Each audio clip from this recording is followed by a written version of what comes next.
So thank you everyone for joining us. My name is Lauren. I'm a volunteer here at Equality Bahamas. And I will be starting us off tonight with a short presentation on bystander intervention. And then followed by my presentation will be a conversation with our director, Alicia, Wallace, and Marion, Bethel, a local attorney and women's rights advocate who's partnered with us on lots of events and programs and is actually a member of the CDOC committee. So they will be talking about Equality Bahamas' Strike 5 campaign, which is our campaign to strike the 5 words, "Who is not his spouse," from the Sexual Offences Act. So we will be talking about some of Marion's research around this and considering why we need to criminalize marital rape, why we are prioritizing this issue, and why does it matter to criminalize marital rape. So I'll begin with a short presentation on bystander intervention training. I'm just going to share my screen.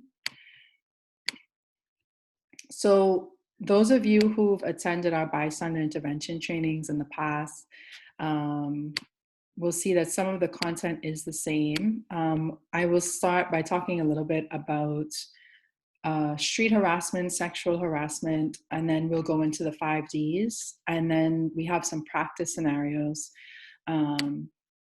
So very much looking forward to your thoughts on this once we do get to the scenarios. So that's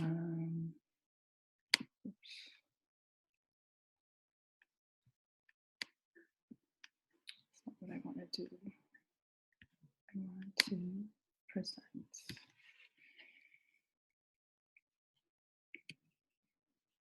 So the goal of this training is to provide a basic understanding of sexual assault and harassment, to equip bystanders with the knowledge and tools required to actively intervene, and to provide additional resources to individuals and organizations.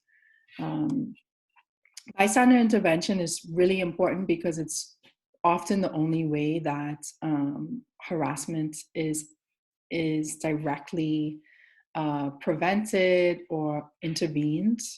So it's one of those things that we like to offer trainings on as often as we can, usually around April, because that is Sexual Assault Awareness Month. So it's something that we take very seriously as part of our work here at Equality Bahamas. So sexual assault is the use of force, coercion, or an imbalance of power to make a person engage in sexual activity without their consent. Sexual assault is sometimes called sexual abuse. And sexual assault exists as part of the spectrum of gender-based violence. So if we think of it as a spectrum, sexual assault is kind of on one end and rape is on the other. Particularly rapes that lead to femicide. And then we have sexual assault disproportionately affects women, LGBTQ plus people, people with disabilities, and people of color. So this sort of speaks to the importance of taking an intersectional lens when examining issues of marginalization, issues of violence, and issues affecting women.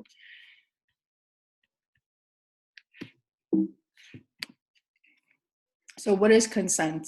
Consent is a voluntary, enthusiastic, and clear agreement between the participants to engage in specific sexual activity. If a sexual act is performed without consent, it is considered sexual assault.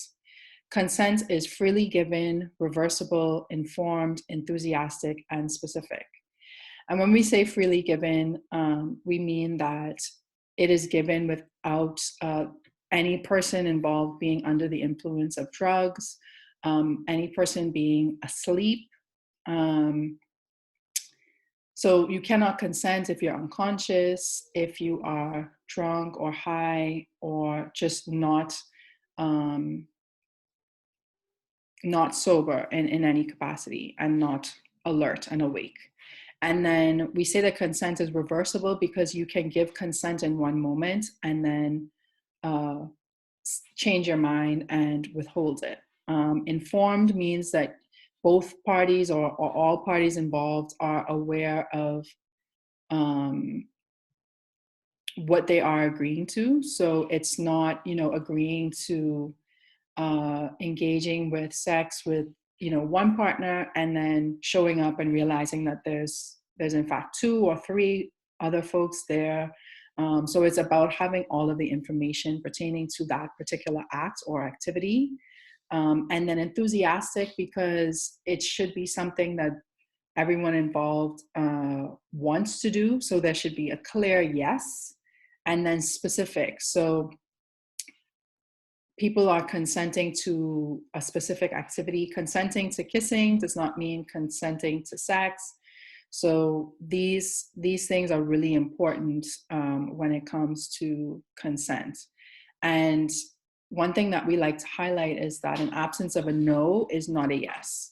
So whenever there is no clear yes, it's better to assume that the answer is no, or that consent has not been given. So what is street harassment? Street harassment is a form of sexual harassment that takes place in public spaces.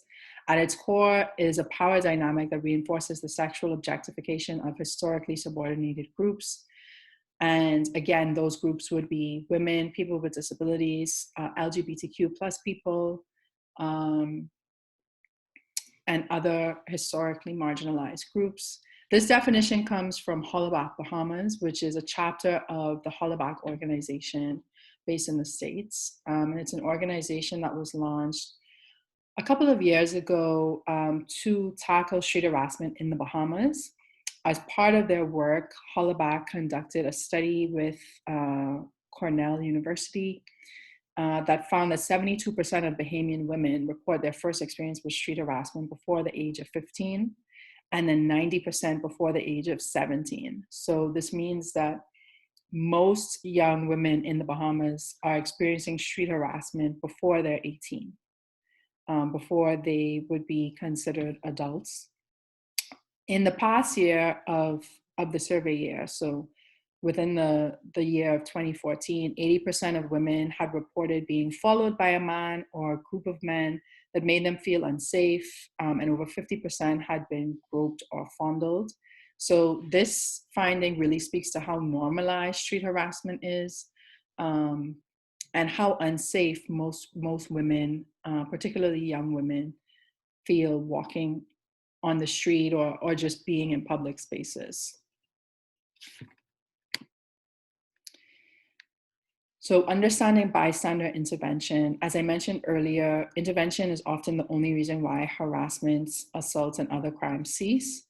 And this is because it's very easy for the perpetrator to continue to assault the person if no one calls them out or makes them feel or creates a distraction, or sort of just makes them feel as though what they are doing is wrong. So that survey from 2014 found that the majority of street harassment occurred without bystanders willing to help. And this is a common finding around the world, particularly when you're thinking about street harassment in North America. Again, data coming from Hollaback and the chapters that they have around the world. So some factors that discourage individuals from being active bystanders include fear for one's own safety. This is a very valid reason, and we'll talk about this when we get to the 5 Ds. It's important to not put yourself at risk and to assess the situation when it comes to your own safety and the safety of the person being assaulted. So this is a very valid reason that we'll talk about in more depth a little bit later. Then there's a fear of misunderstanding the context. So as a bystander, it is possible that you may not know the full context of the situation, right? If you're coming in at the moment when, it seems like the situation is escalating, perhaps there were details that you missed when the interaction began. And then there's also the fear that one is too weak to help. And then there's also the bystander effect. So the bystander effect says that there are two reasons why people might not intervene. One is the diffusion of responsibility. So the more bystanders there are, the less likely we are to take action. So what this means is that if we're in a room of 20 people, right, we're less likely to help because we think that someone else will help, compared to us being in a room of 5 people and saying, okay, well, one of us has to help because, you know, there are only 5 of us in the room. So there's this idea that someone else will take responsibility for intervening. And so that often deters people from being active bystanders. And then the second reason is related to social influence. So we monitor other people's behavior to determine how we should act. So again, if we're in that room of 20 people, we're looking around to see if someone else is going to intervene. And if no one, offers to intervene or actively intervenes, then we take that as a sign to not intervene ourselves. So these two factors are at play when we're making decisions about whether or not we want to be active bystanders. All right, so how to intervene. Hollaback came up with the 5 Ds to train folks in actively intervening when they witness instances of assault. And the 5 Ds are distract, delegate, document, delay, and direct. There are different methods that you can use to support someone who is being harassed, to emphasize that harassment is not okay, and to demonstrate to others that they too have the power to make their communities safer. So you can find more information about Hollaback on their website here, ihollaback.org, and then they also have some bystander resources. So if you feel like you'd like to learn more after our discussion today, then definitely check out that website. So the first D, distract, is one of the easiest ways to intervene. So in this scenario, you are derailing the incident by interrupting it or creating a distraction. You ignore the harasser and engage directly with the person being targeted. So in this example, the harasser is the orange figure. You, the active bystander, are the purple figure, and the person being targeted is this green figure in the middle. So in this scenario, it looks like they are, taking public transit somewhere. The harasser is yelling out profane things or, demeaning things. And you, as the active bystander, could create a distraction by communicating with the person being targeted and asking them something like, do you know what the next stop is? Do you know what time it is? May I use your phone to make a call? There are lots of things that you can ask to get the focus to be put on you instead of the person doing the harassing. So distracting is an indirect approach to de-escalating the situation by, redirecting the attention from the harasser to the person being targeted. And that's really the goal of all of these methods, is to redirect attention, redirect focus, because the more attention that the harasser gets, the easier it is to escalate the situation or for the situation to be escalated.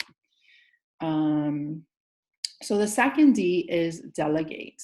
And in this scenario, you are as an active bystander, you are approaching a person in a position of authority to do something. So you may feel as though you're not in a position to do anything to help the person being harassed, but there's someone nearby who can. So again, you're the active bystander in purple. The person being targeted is the green figure, and then the harasser is the orange figure. So you are asking for a resource or for assistance from someone else. And so you're delegating the intervention to someone else. In this scenario, you might be at a food store and you notice, someone in the store harassing someone else, and you feel as though there's no way for you to actively step in, or you potentially feel uncomfortable stepping in. And so you may turn to a store employee, perhaps the manager or the supervisor who's there for the day, and let them know, can you help? This person is being harassed. And then that is one way to ensure that the person being targeted gets help. So in addition to redirecting attention and focus, you always want to ensure that the person being harassed is helped or supported in some way through your intervention. All right, so the third D is document. And this is something that is very easy to do in today's world with all of the devices that we tend to have on our persons. So documenting is about recording an incident as it's happening. And so you often find that people are quick to record or document the situation rather than intervening in another way. And while documenting can be helpful, it is good to try and intervene using one of the other Ds first, because documenting can sometimes result in the person not being supported or helped in the moment. So, so one of the questions you want to ask before you document is to say, is someone helping the person being harassed? If not, then you want to use one of the other Ds to ensure that they're getting help. If they are being helped by someone else, then you would assess your own safety and go ahead and start recording. Now, keep in mind, if this is happening in a public space, which is often the case, you want to be as discreet as possible when you are documenting the incident, because the harasser could retaliate against you in some way if they notice that you are recording, right? So that could escalate the situation and put your own safety at risk. So you always want to assess the situation and figure out if it is safe for you to do this. In this scenario, the person is literally sitting right next to the person being targeted. So personally, I wouldn't recommend this. I would not feel comfortable documenting it so up close. Perhaps if they were sitting a few rows back or a few rows in the front and could, discreetly turn their hands to document it with their device, then that would be more beneficial, because the last thing you want to do is, get assaulted yourself, lose the footage, and that's the whole point of documenting it, right? Is to have footage of the incident.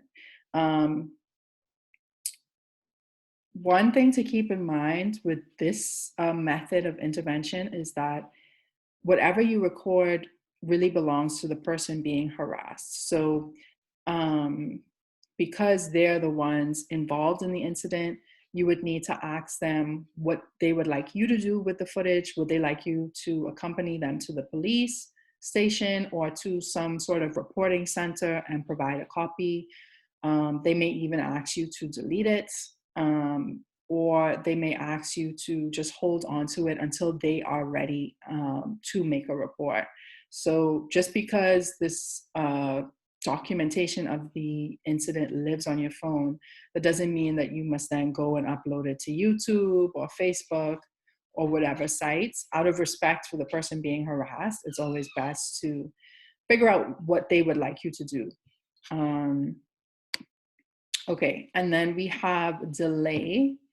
So oftentimes when people are harassed in public places, it happens so fast that there isn't anything for you to do except to check on them after the incident has already taken place. And so this is when you would use the method of delay. So in this scenario, the green figures being targeted were verbally harassed by someone riding by on a bicycle. And so in that instance, you may have overheard what was said, but the person has already taken off. So there isn't much that you can do to call them out, right? And so what you want to do is check in on the person who was harassed. So you would say, are you okay? Is there anything that I can do to help?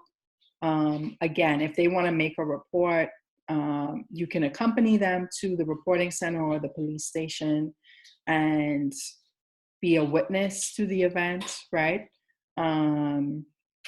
You can reiterate to them that what happened was not okay. You can affirm that it was harassment, and this also made you feel unsafe just witnessing it.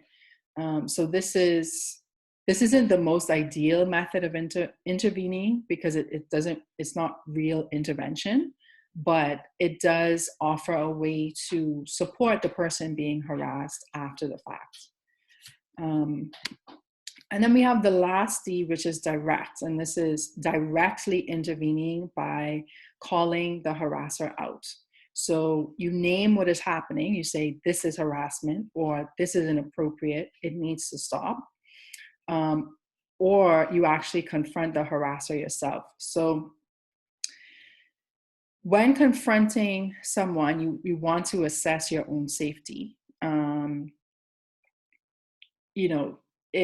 There may be indications that this person is armed or has a weapon or could potentially harm you if you were to intervene. So this is sort of the last resort. You want to try and use the other 4 Ds before deciding to use this one, because it is the most risky in terms of your safety, the safety of the person being harassed. So if you choose to intervene in this way, keep it short, right? So you just say, leave them alone. This is not okay. This is harassment. And you try not to engage with the harasser directly. Again, because this could escalate the situation.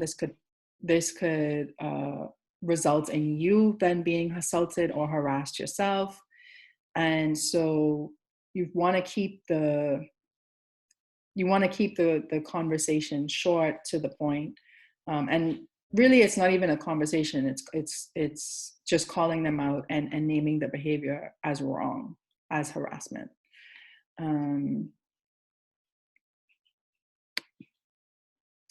So I'm just going to stop there for a second and see if anyone has any questions, or if there was anything that I missed in the chat. And then we'll get into the practice scenarios. Alicia and Marion will be talking shortly, so we do only have about 10 minutes to go through the rest of my presentation, but it's really just the practice scenarios and some slides with additional resources. So if no one has any questions, I will go to the practice scenarios. So the first one is, you are at a networking event and witness a woman being groped by one of your colleagues. So in this case, you don't know the woman, but you know the person harassing her. It is clear that she did not consent to being touched in this way. Which of the 5 Ds would you use to intervene?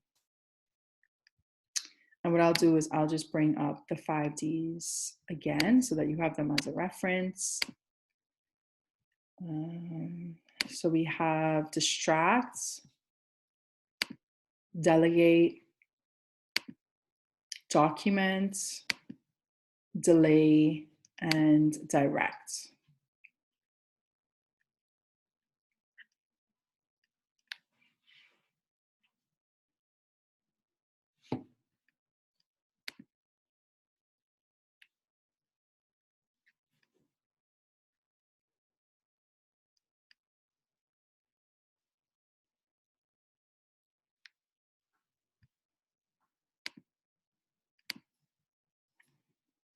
So Fran says direct.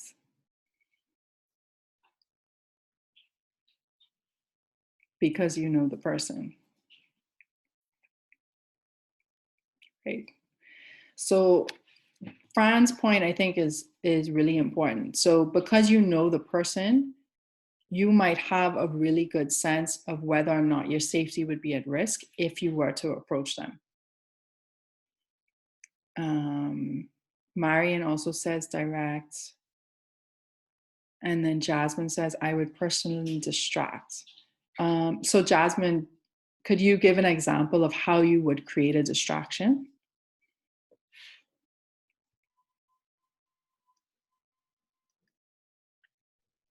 Hi. Hi.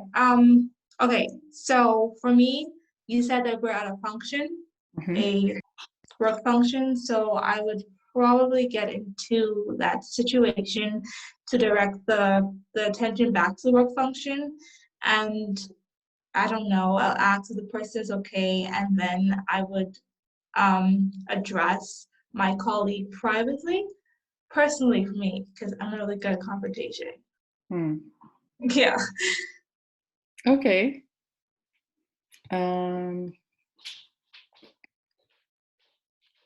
Yeah, I think that's a very tangible way to offer help and support, right? And having a conversation with the harasser after the fact is important, because the distraction may not signal to him that what he's doing is wrong. So having a very clear, direct conversation to let him know that it was not okay is important. So now I'll just move on to scenario 2 in the interest of time. You are out running errands and overhear a man verbally abusing a woman on the sidewalk. Her body language suggests that she is uncomfortable. How would you intervene?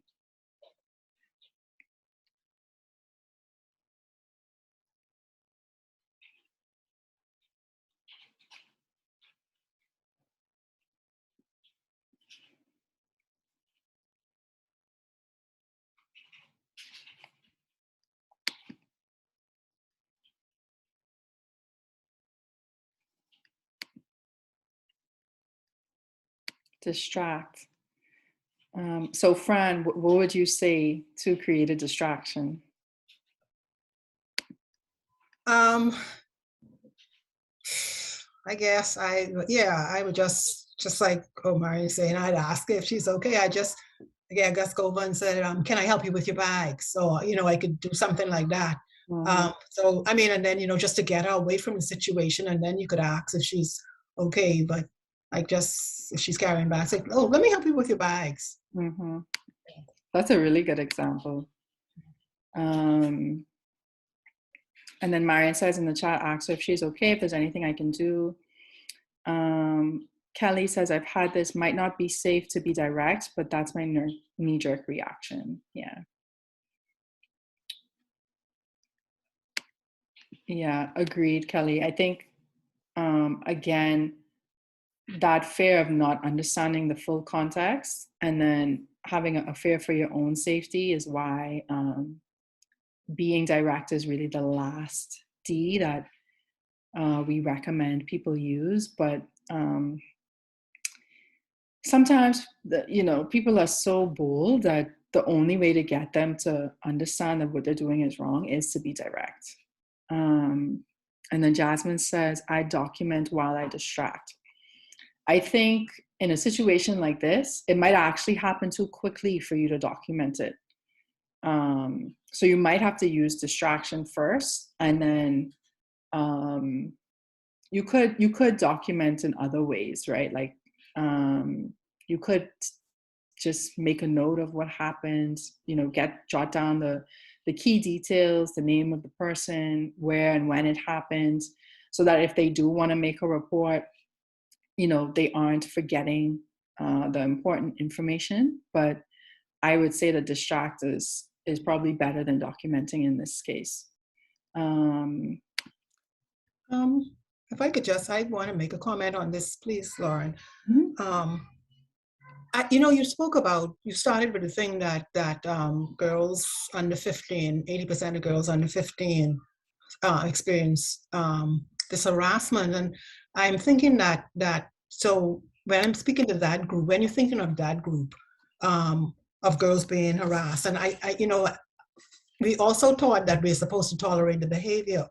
So she may not look as if she's in distress, but intervention may be necessary. And so the whole thing with understanding the context, I guess, comes in that you see something going on where a girl is trying to be polite to a boy who is actually harassing her. And like you say, understanding the context, you're reluctant to you know, to say anything, I guess, because all two of them can jump on you. But so I'm just saying, I guess, from that point of view, I'm thinking that as part of this, it would be good to give examples of what type of intervention, like which one is this? This distraction. What type of distraction would be a good distraction in those situations? What is a good thing to say to this 15-year-old that doesn't realize that she should just tell this guy, leave her alone, because she's clearly being harassed? You know, like it would serve us to have some examples of what should we say as this 60-year-old woman coming along, you know, and trying to speak to these 15-year-olds, basically. So we could use some good examples, I guess. Yeah, I'm glad that you brought that up. I think that it is a good thing to think about because, you know, sometimes when you're trying to be helpful to others, they don't receive it as help, right? And I think it's because of what you said, which is that it's so normalized that a lot of young girls think that this is how they are supposed to be spoken to, right? They don't necessarily even recognize it as harassment. And then, yeah, you're just never prepared for how they might respond. I think, you know, one way to distract in a situation like that might be to say, you could ask something like,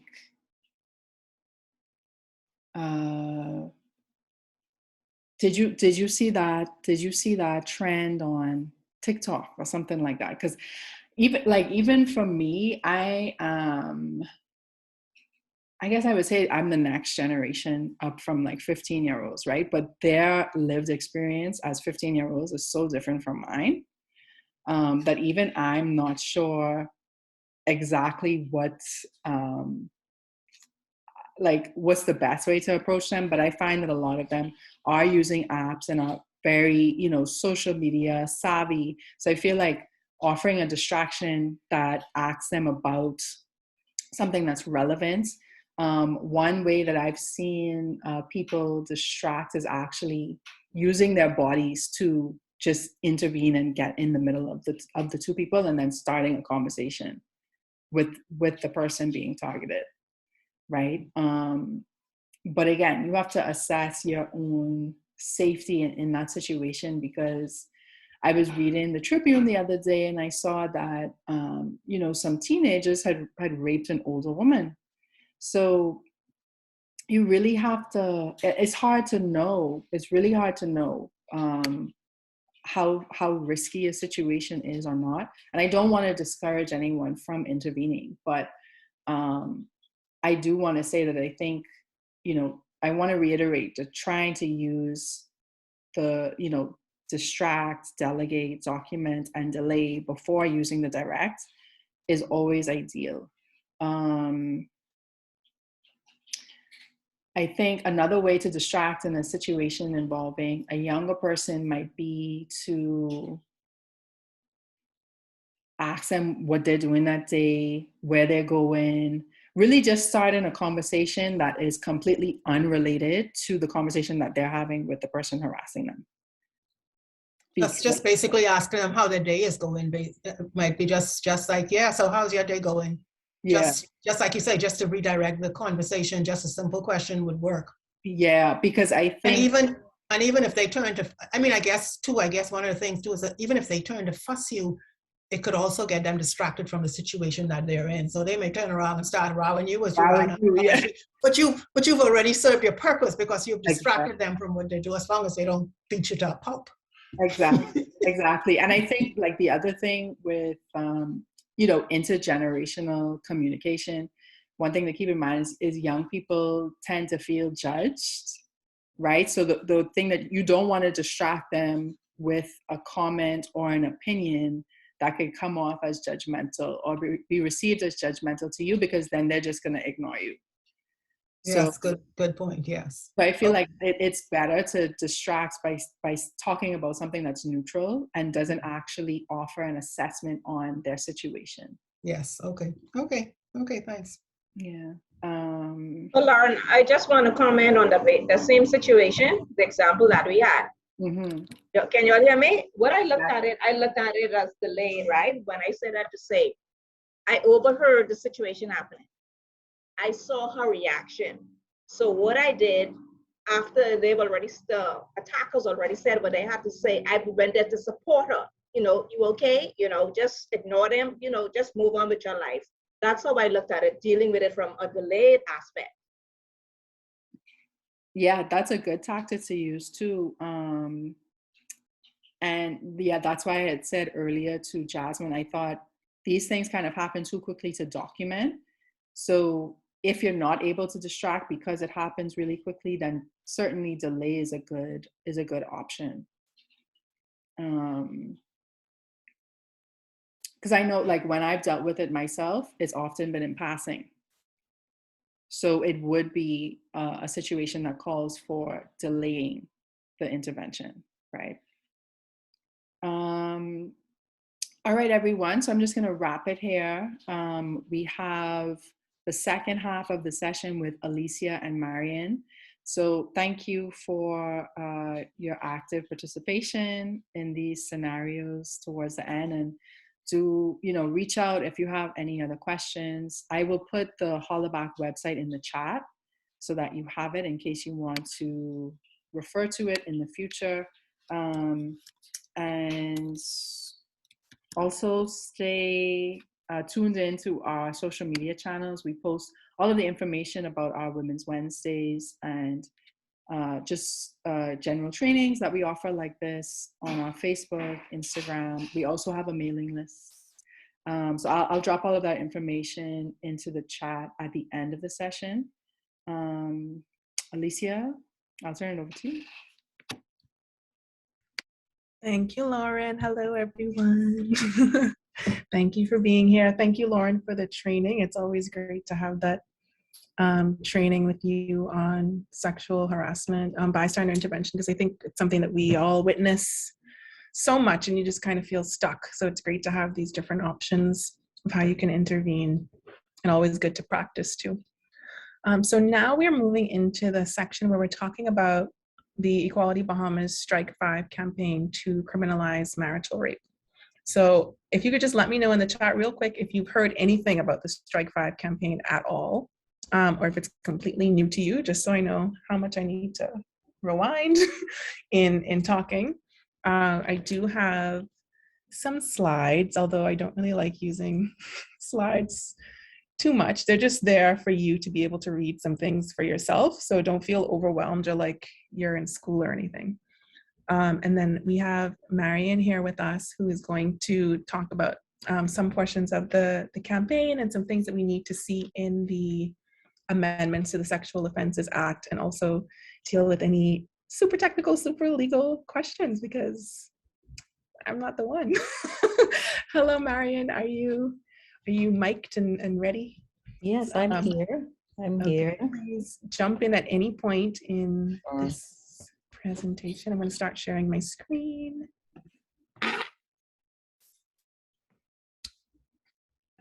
So you should be seeing my screen now.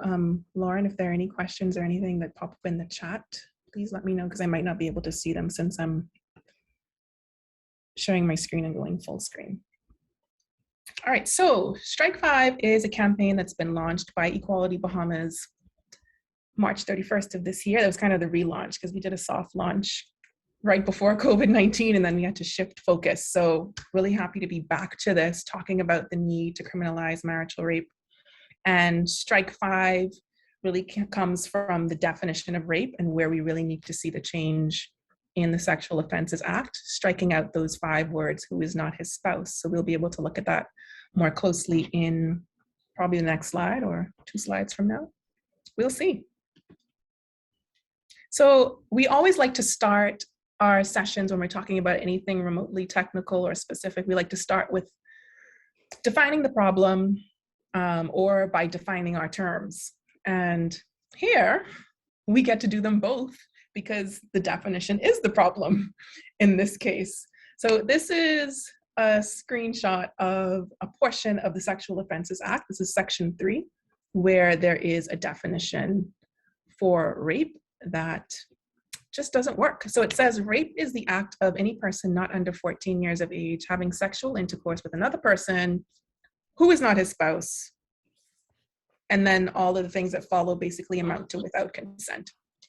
So sexual intercourse without consent, unless it's your spouse, because then that's okay. That's basically what this definition and what the law is saying right now.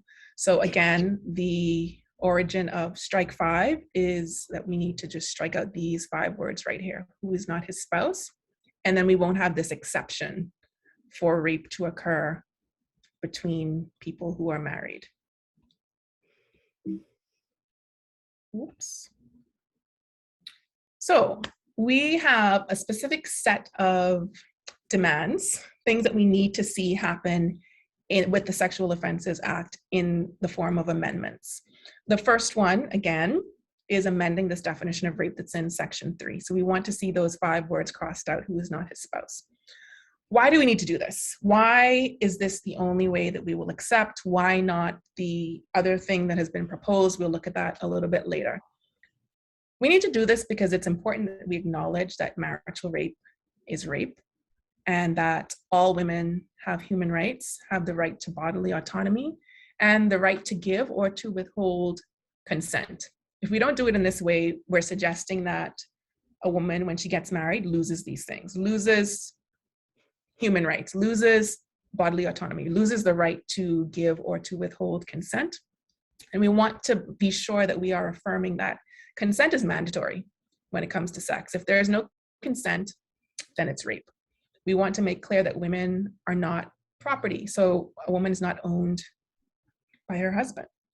And marriage does not make any form of violence acceptable. So we have a little bit of a summary over here on the right. You'll see that pop up again because these things remain relevant in all of the points and all of the things that we're calling for in the amendments to the Sexual Offences Act.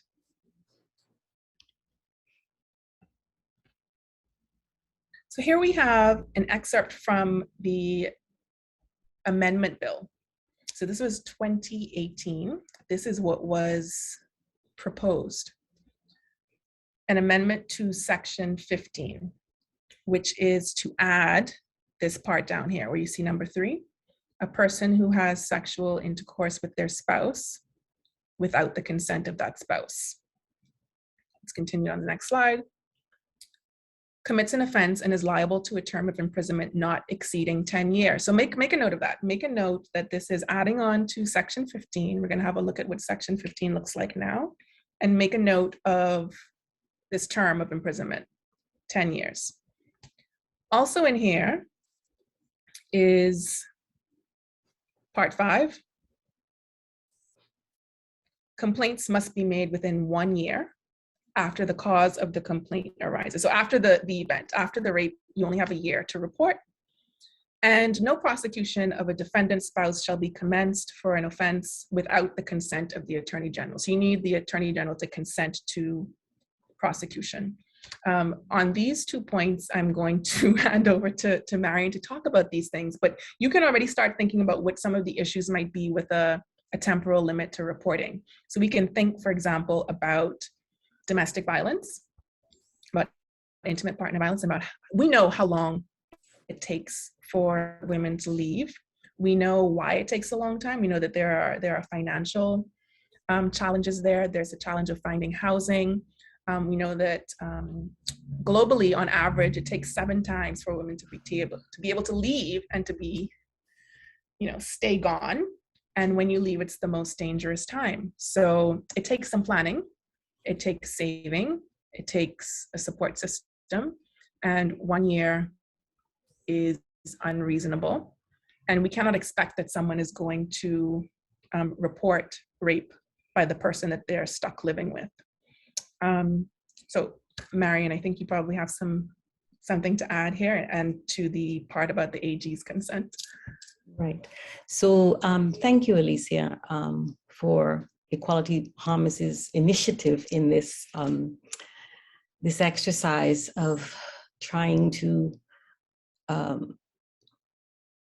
do some awareness raising and public education around this issue of marital rape and criminalizing it and how to go about doing it. And so I think that the Strike 5 approach that you showed earlier is really a way that I would support. I think it's consistent with the human rights-based approach that and the international standards around this issue of marital rape. And as you're aware, the CEDAW and also the Special Rapporteur on Violence Against Women has called for, and also the Human Rights Council, quite frankly, have all called for the criminalization of marital rape in regard to the Bahamas. And so the 5 Strike initiative is in alignment with the international human rights standards around this particular issue of gender-based violence, and marital rape is one aspect of gender-based violence. And so I just want to say, before we look at this proposed amendment bill, is that the failure to criminalize sexual assault within a marriage, I'm really talking about a husband in regard to a wife, that's the prevalence there, as opposed to the other way around, which is possible too. So the failure to do that really leaves this private domestic space where coercion and force is permitted at this point in time in our own legislation. And there is no requirement for consent on the part of a woman within a marriage to engage in sex. There's no criminal sanction for the perpetrator. So this kind of gap that we have really needs to be bridged. I mean, it's a married woman at this point in time is the only person whose rights are not protected under the Sexual Offences Act. And so this is where we're heading, to protect her bodily integrity, her sexual autonomy, and her personal security. So if we look at this proposed amendment bill of 2018, it really is weak in many areas, because what's happening here is that this proposed amendment is really asking the legislature to approve of just amending Section 15. All right, so Section 3 would remain the same, and it would say who is not his spouse. So marital rape, in very bald and stark terms, will still not be sanctioned under Section 3, because those words, who is not a spouse, would remain if we're just looking at Section 15 and trying to amend that.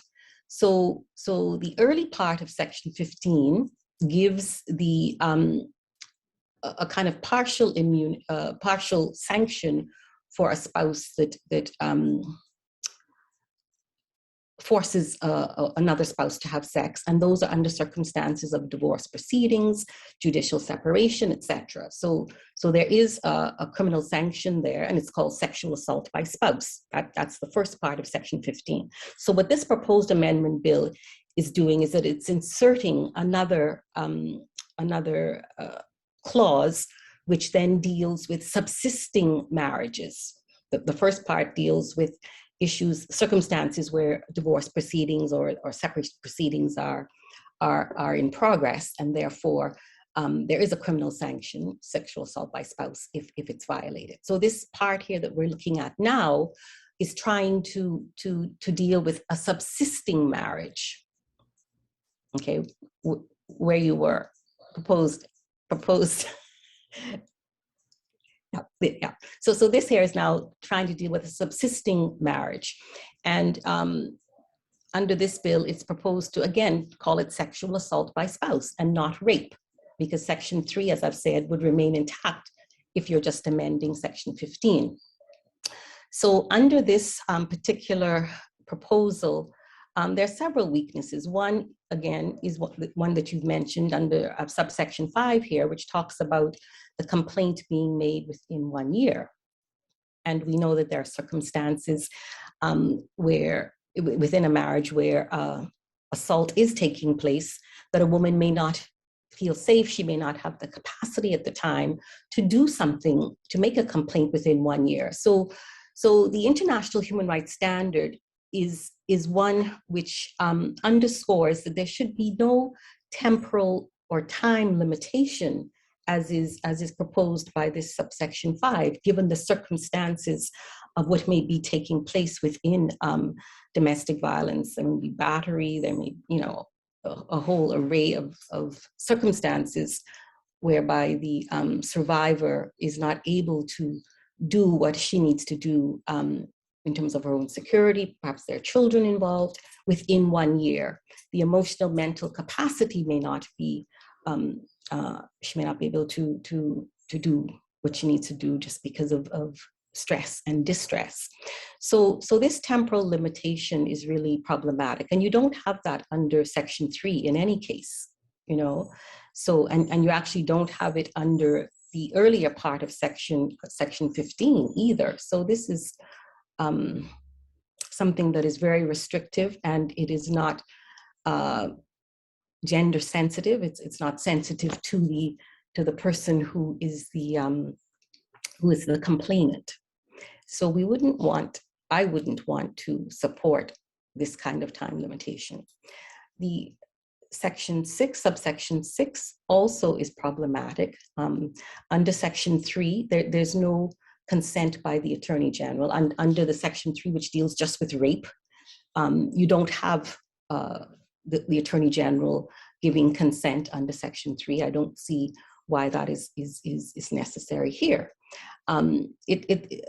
Both of these, subsection 5 and subsection 6, in my opinion, are compromise positions which are really trying to soften the whole approach to this issue of what is marital rape, and really it gives, in my view,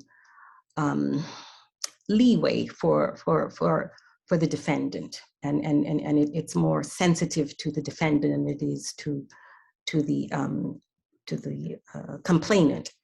And so this consent by the Attorney General is a way really to exercise oversight or authority over and above what a complainant is saying. And in my view, it's really infantilizing the situation, and just making it very difficult for the woman, that the Attorney General then has the final say as to whether this prosecution should go forward, because it is a situation of marriage that is on the line here, and perhaps even the reputation of the husband.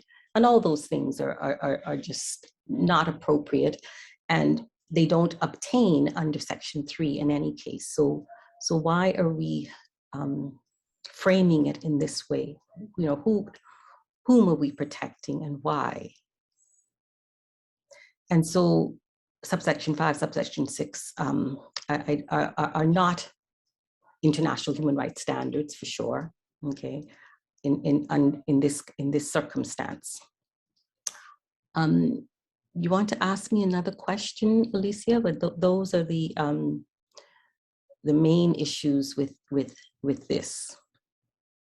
One is that it doesn't call it rape; it calls it sexual assault by spouse. And I think that's problematic too, because our community still does not want to, there's an aversion to using the word rape within the marital context. And that's, our own socialization that's kicking in there, and some kind of preservation, which is not justified in the circumstances of sexual assault and violence and defilement, and So what we currently have in Section 15 is not really addressing marital rape as rape, but as some other offense. You can see over to the right, it's called sexual assault by spouse. Oh, right. And it's only in the case of basically divorce, separation, or a very specific court order. But interestingly, I saw that in the definitions, it's noted here that sexual offense means any offense under section 6 to 14 or section 16 of this act. Right. So section 15 is left out. It's exempt, correct. So section 15 is not called a sexual offense. I mean, even that is just, it's not consistent, it's contradictory. It makes no sense at all that section 15 falls outside of the word sexual offense. I mean, it's called sexual assault, so why shouldn't it be a part of the sexual offense? It doesn't make sense, and I can't justify it. Yeah. So that 2018 bill is proposing adding this section to 15, Right. to cover the cases where there isn't separation or divorce, but still refusing to call it rape. Yes, a subsisting marriage. All right, so. And as I've said, section 3 would remain intact. If you just amend section 15, section 3 would remain intact, and it would still say who is not his spouse, which means that the spouse could not be charged under section 3. You can only be charged under this section 15. And so in my mind, the marital rape exemption still coexists. I mean, it still stands. Yeah. So it's still not being treated as rape. It's being treated as some special case. Some special case, exactly. Yeah.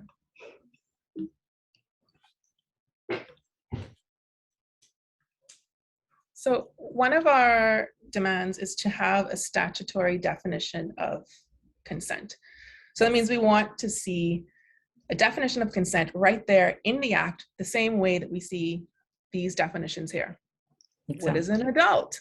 Adult means a person 18 years of age or more. We have a definition of minor and of sexual offense, but when it comes to consent right here, you have to refer to the penal code for that. So let's look at the penal code. That's in section 15 of the penal code. It's quite long, so it has all these different sections, and it still manages to be very like this, very general, very vague, not specific to sexual violence. So what do we have here? In construing any provision of this code by which it is required for a criminal act or criminal intent that an act should be done or intended to be done without a person's consent, or by which it is required for a matter of justification or exemption, then an act should be done with a person's consent, the following rules shall be observed, namely. So we have something here about age, must be over 10. Consent is void if it's obtained by the means of deceit or duress. It's void if obtained by undue exercise of any official, parental, or other authority. Consent on behalf of a person by his guardian, parent, or any other person authorized by law to give or refuse consent on his behalf shall be void if it is given otherwise than in good faith for the benefit of the person on whose behalf it is given. Consent is of no effect if it's given by reason of mistake of fact. It's deemed to have been obtained by means of deceit or duress or of the undue exercise of authority, or to have been given by reason of mistake of fact if it would have been refused but for such deceit, duress, exercise of authority or mistake, or as the case may be. And for the purpose of this section, exercise of authority is not limited to exercise of authority by way of command, but includes influence or advice purporting to be used or given by virtue of an authority. Woo! Yes. So there's a lot there. That's still not particularly all those words, right? All those words, and we're still not where we need to be. So we looked for some examples and found the definition of consent in Canada's penal code, which you can see on screen now. Consent must be present at the time of the sexual activity, at the time the sexual activity in question takes place. So already we're being very specific about what we're talking about. We're talking about sexual activity. The question of whether or not consent is obtained is a question of law. And for the purpose of this section, no consent is obtained if the agreement is expressed by the words or conduct of a person other than the complainant. So someone else gives consent on behalf of somebody. It's not a thing. The complainant is unconscious. The complainant is incapable of consenting to the activity for any reason other than the one referred to above, unconscious. The accused induces the complainant to engage in the activity by abusing a position of trust, power, or authority. The complainant expresses by words or conduct a lack of agreement to engage in the activity, or the complainant, having consented to engage in sexual activity, expresses by words or conduct a lack of agreement to continue to engage in the activity. So not only do we need this definition of consent to be in the act itself and specific to sexual violence, but we need it to cover some very specific things, some things that we know occur within sexual activity and that have nothing to do with sex and are just plain rape and sexual violence. Right. Anything to add there, Marion? No, I don't have anything to add. I think Canada's definition of consent has become a benchmark around the world, actually, and it's often referred to in terms of how to do it in another country's domestic legislation, and I think it goes on even more than what's on the screen here. It's quite detailed in many ways, and I think it does offer the kinds of specificity that we need. Our penal code is just too general, even though I can see clearly that some of what's in our penal code in terms of the definition of consent is it's stated very generally. And so you have something like intoxication. So it's very specific in this definition that we have here from Canada. And so I think that a statutory definition to be included in what any amendments that we do to the Sexual Offences Act is really necessary, because as we have conversations with persons in our community, they're very concerned about, well, what is consent? What is not consent? And I think this is a very clear guidance for laypersons like ourselves. It's clear guidance for the prosecution. It's clear guidance for the jury. It's clear guidance for judges and magistrates. And so I think that's the kind of clarity that's needed, that is lacking right now in our own Sexual Offences Act.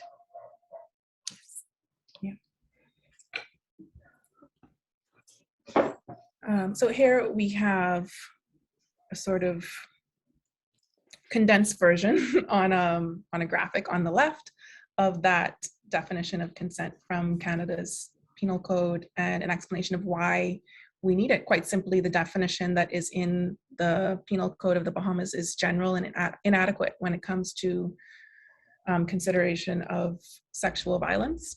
We want the definition to be right there in the Act because it would be accessible, it would be relevant to the issue of sexual violence and rape, it would be specific to that, and it would normalize this definition of consent, like Marion just talked about, people being confused or pretending to be confused about what constitutes consent and what doesn't. We'll have it there and people can refer to it, and we know that the law does tend to guide people's behavior and people use it as a moral compass, so it would be really helpful to have this right there in the Act itself. And we know that, when this amendment happens, there'll be conversation about it. It'll be on all the talk shows, it'll be in newspapers, people will be like, why is it there? What does it say? And more people will get an understanding, whether they like it or not, of what consent is and what it is not. And you'll see it, all these graphics at the bottom, we have this challenge beliefs, change behavior, because we really do believe that what we do with the law challenges the way that people think about their interactions, the way they think about women, the way they think about sex, the way they think about our bodies and access to us. And when we're able to challenge that, especially in the law, we're able to move toward change behavior and social transformation.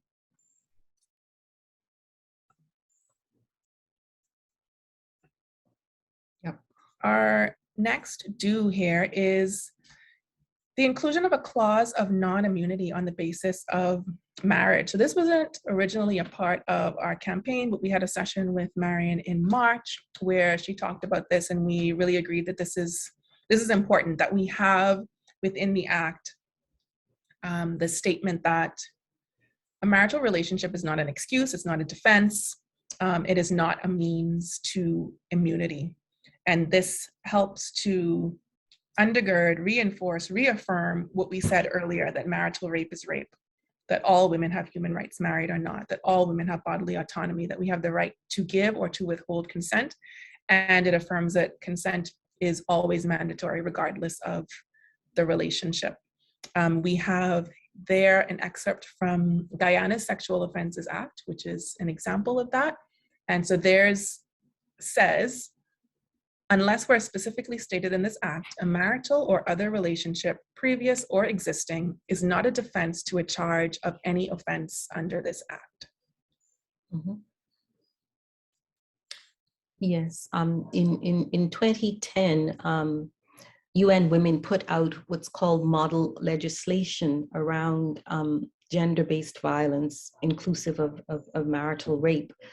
And this is one of the very strong recommendations that UN Women has put forward in regard to amending sexual offenses, marital rape in particular, and that we should anchor any amendment in this particular kind of phrasing where we specify, even though you take out who is not his spouse, anchor the whole offense in a clear understanding that no marital relationship is not a defense to any act charged under this particular any offense charged under this particular act. So it's important to anchor it in this the complainant perpetrator relationship doesn't matter.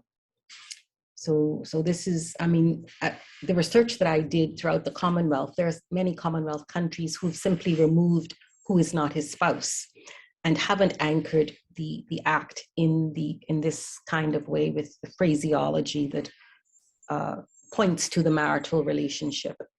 And we're asking that is done, because it makes it, as we say, patently clear that there's no marital immunity or marital exception.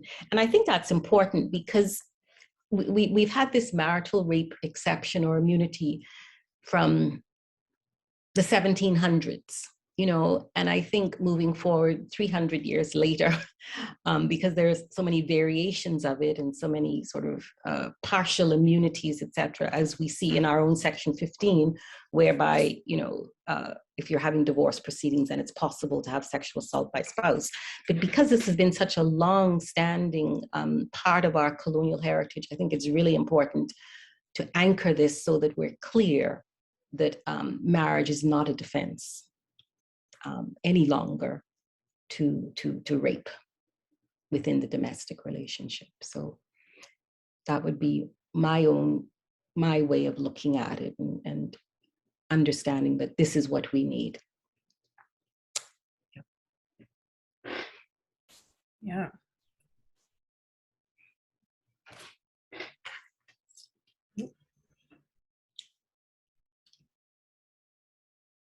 My slide doesn't want to move, y'all. Don't want the act to be amended. Or maybe this is really important, so this needs to be imprinted on people's minds. Right. Okay, I'll stop the share until I get that working again. Can I just say something while you're doing that, Alicia? Sure. Yeah, I just wanted to say that I think, and you had alluded to it earlier, just prior to this last part about anchoring the marital rape, that there's no defense.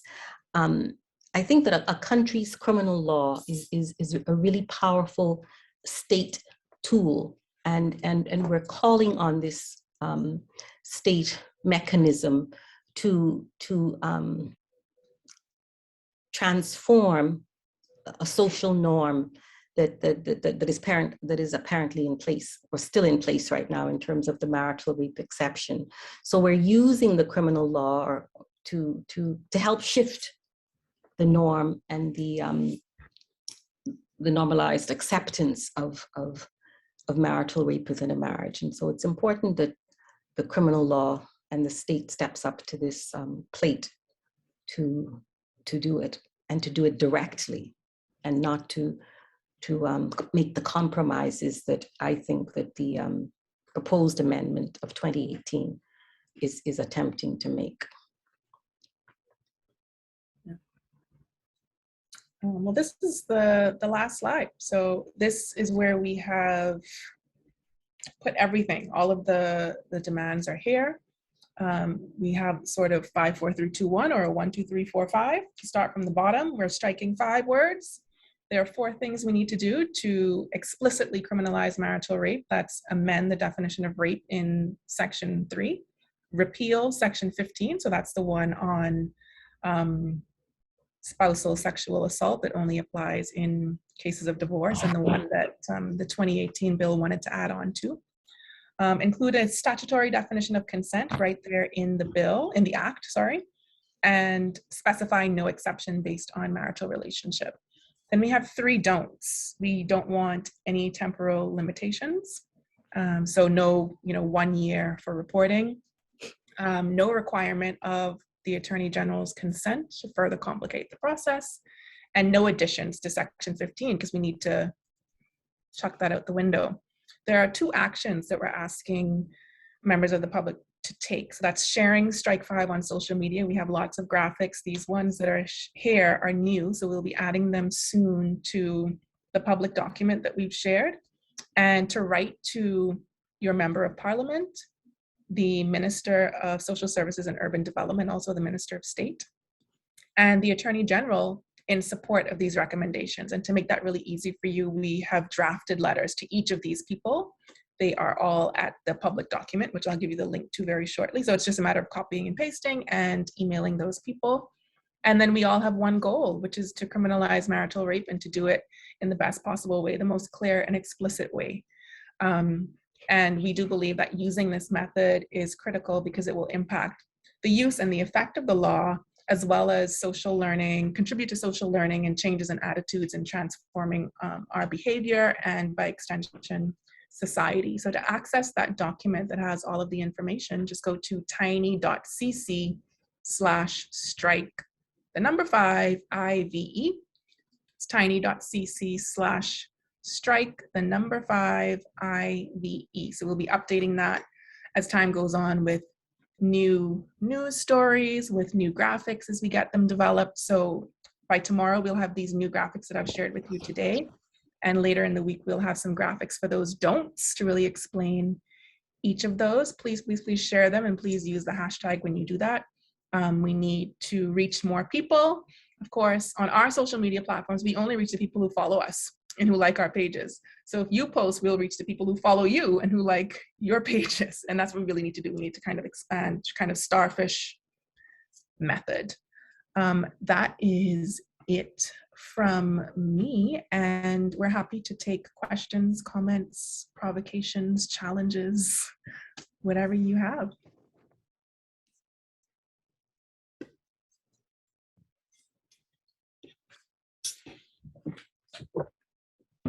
Nobody? Everybody agrees.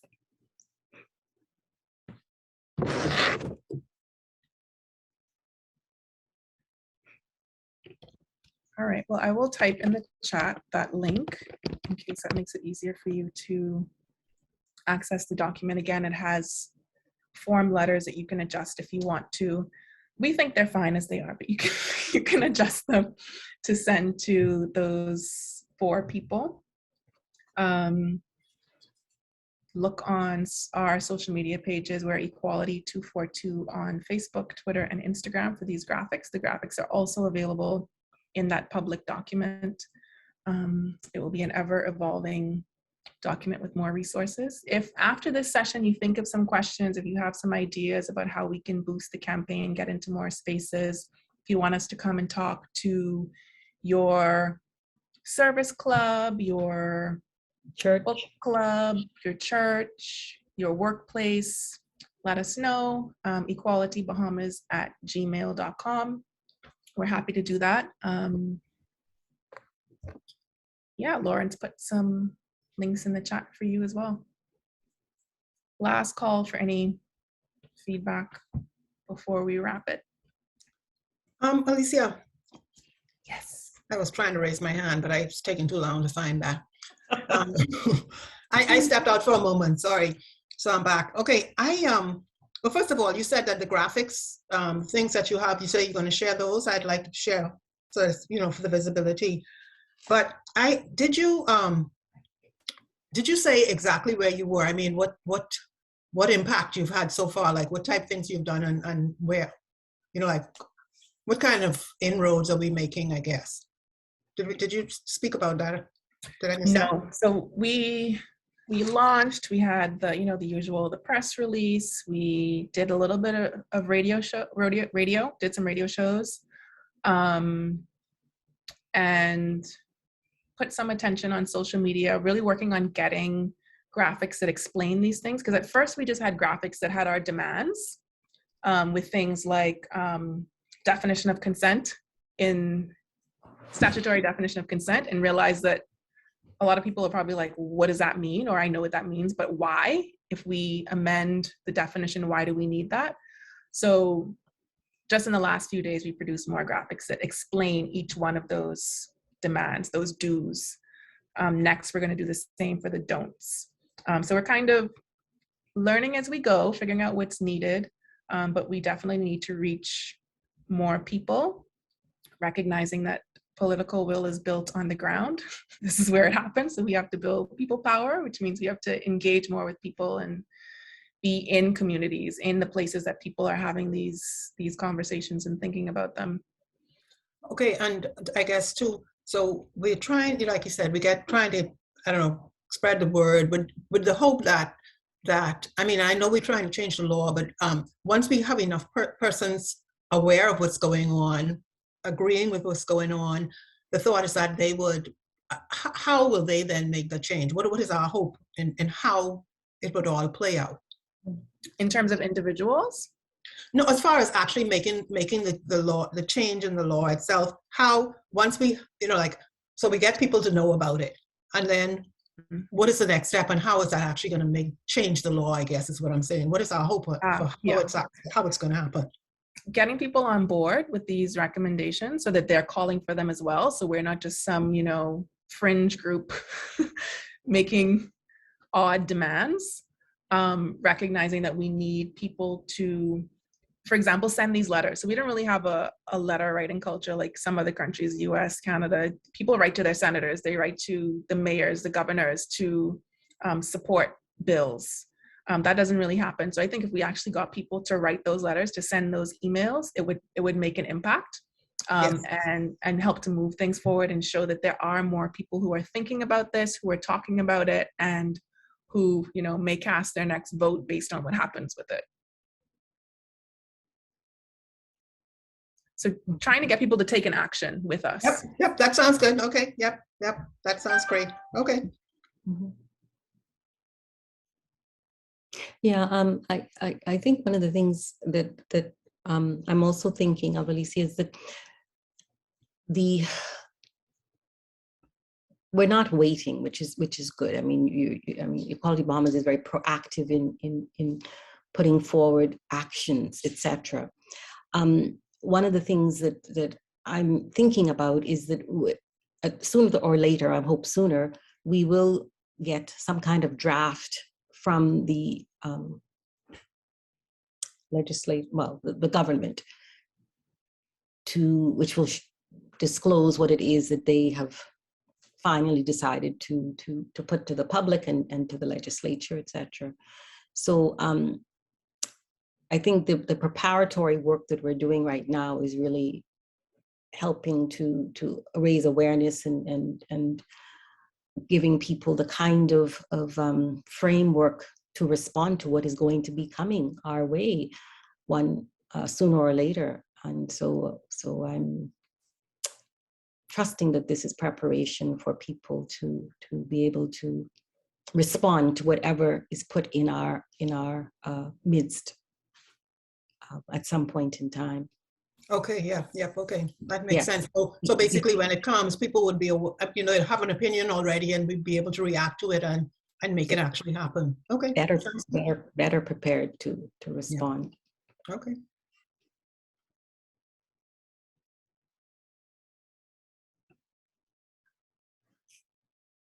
If I could just say too, as far as the graphics, because I don't know, I had looked on the page and I didn't see the graphics.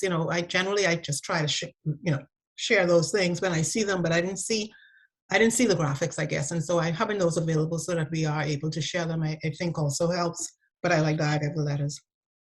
Mm-hmm. You should see them at the bottom of the page. Hold on, let me share my screen again. Okay. So when you go into this document, tiny.cc/strike5, you see sort of a little blurb about why we're doing this, what it means, demands, some resources, the letters that I talked about here, some in the news about marital rape, and then down here are the graphics. Okay. And so I'm just adding those new ones now. So far, this one is there, the one on the definition. That's a nice one, yeah. Okay. In like 5 minutes, the rest will be there, so you could grab them. And they're sized for Instagram, so they should fit perfectly in a post, but they'll also fit on Facebook, anywhere else that you want to share. Thanks.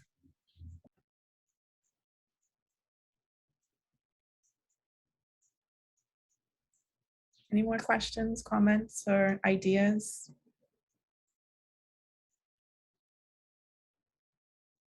Okay, if not, it's 7:59, so that's pretty perfect. Our next event, I think, Lauren, jump in if this isn't right, is the second in our CDAW speaker series. We will be looking at Article 3 on basic human rights and fundamental freedoms. I think I might pronounce this name wrong, but we have a CDAW committee member joining us, Esther Egobamian from Nigeria, a current member of the committee. Really excited about that. You can register for that tiny.cc/CDAW3. This is the third article of the convention, tiny.cc/CDAW3. We'll be looking at that article in depth, and we'll be continuing the series once per month. Usually the third Saturday of the month, we'll be joined by an expert to look at a particular article. This is all in the lead up to our 30th anniversary of ratification of CDAW. Next year, October 2023, will make 30 years. So in the lead up, every month we're looking at an article, and then we can have a big splashy thing next October in recognition of 30 years, and hopefully have some pretty clear actions for coming into compliance with the convention, because it's been a long time and we haven't made a whole lot of progress. We have a lot of work to do between now and then, and I'm sure beyond that time. The next Women's Wednesdays will be the first Wednesday in June. We'll be returning to the 6 o'clock time slot, so we'll look forward to seeing you there. We'll have some promo info on that in the coming weeks. Thank you for joining us. Have a great night. See you May 21st. That's a Saturday, 10 o'clock.